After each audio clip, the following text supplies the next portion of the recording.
it's been a little while since my last video. Some things have happened, not a huge amount. You can actually see just there, I've got the lower valance on. I had to cut some brackets off the wings or fenders because they're off a later car. It doesn't quite line up properly, so I'm not sure what I'm going to do about that exactly. But and the nose actually is twisted as well. In fact, you can see, let me spin you around. You can see that the shut line here is, I mean, it's out all the way along, but it's out a lot more on this side. And what it is, it's obviously had an impact down there and it's twisted. And these things are heavy, so I don't know whether I'm going to be able to twist it back. But anyway, I've done a couple of jobs. I did the rear panels in the back. I know I said in the last video that I wasn't going to do that, but I did it. I didn't video any of it. I thought it was uninteresting. It's basically the same as doing the dashboard, etc. What I will do though is show you what they look like now. There we go. So I obviously haven't done the roof lining yet, but what they called sail panels and the I guess you call these, what do you call these, door cards if they're not actually attached to a door. Apologies for the shaky cam. That side's a bit easier to show. So that doesn't look too bad. If you remember before, it was horrible green and brown plastic.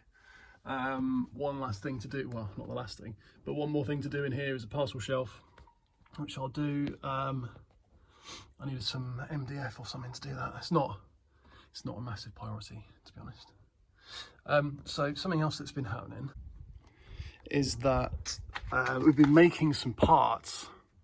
So what I had, there were no door pins. And I need a little disc to go behind here to stop the winder eating into the door card. So what we've done is we've actually machined some door pins. I know you can buy these for not a lot of money, but it's more fun to make them. And there'll be a little video about that shortly. Seats obviously not done yet, a bit worse for wear. It's literally just in there so I can move the car around. So slightly more interesting news. I've actually bought an engine. It's in America at the minute. In fact, it's being loaded onto a boat if it's not on it already. And that's going to arrive in a few weeks. So I'm quite excited about that. See what I actually get. Because obviously I haven't seen it. And buying things remotely from the other side of the world is interesting, as you might expect. So what we need to do is strip down the front of that and take the engine out.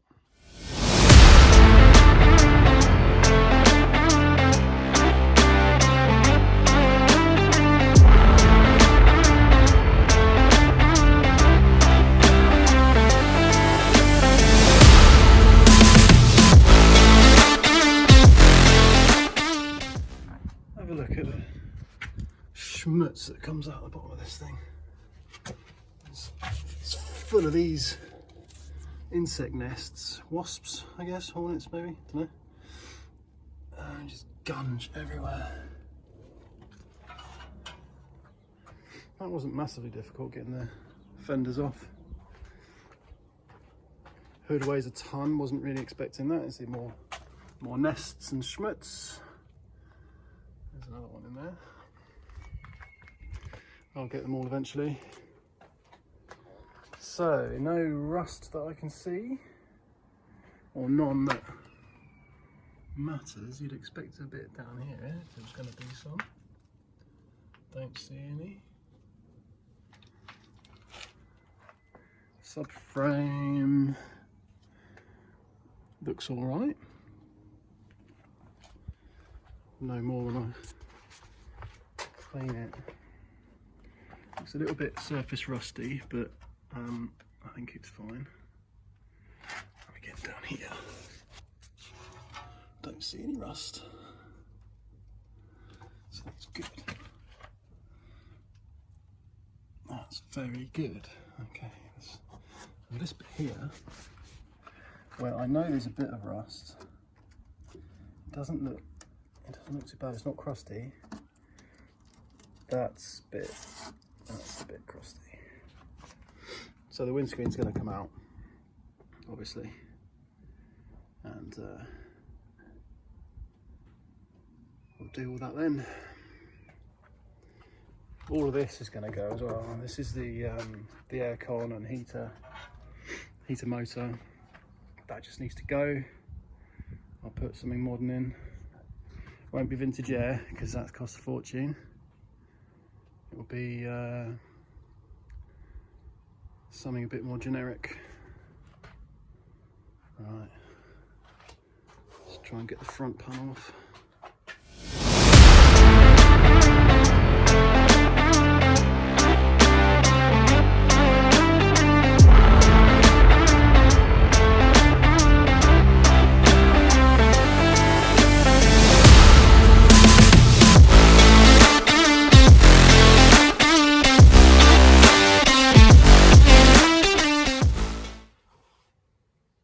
Engine and gearbox are out.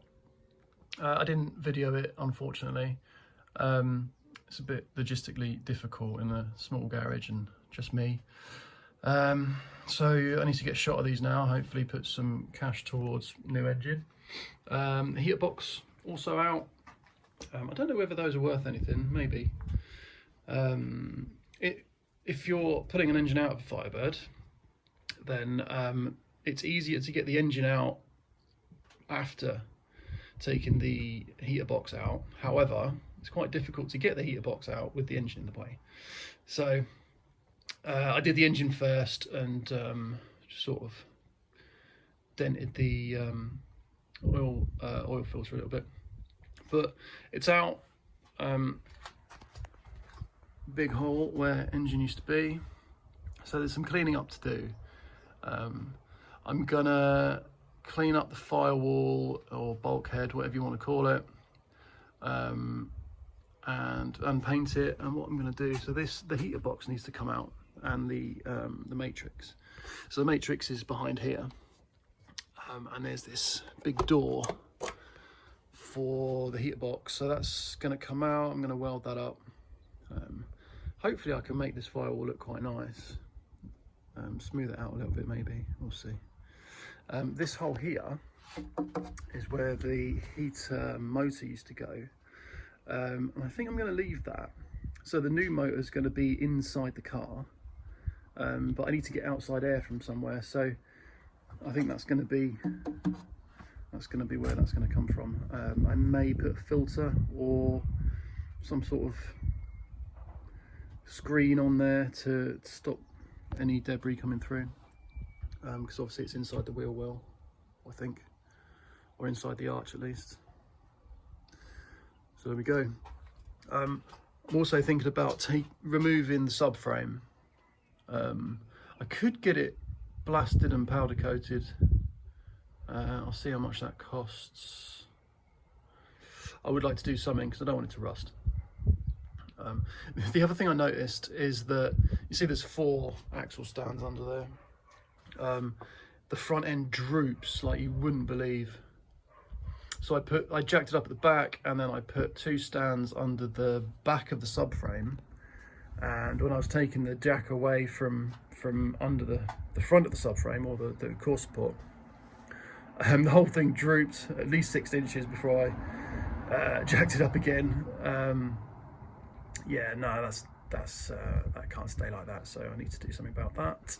I think solid mounts is going to help, and you can get what's called G braces, which I guess come from the front of the subframe to the firewall, maybe. So I'll look into that as well. The other thing that I'm going to need to do is brakes while everything's apart.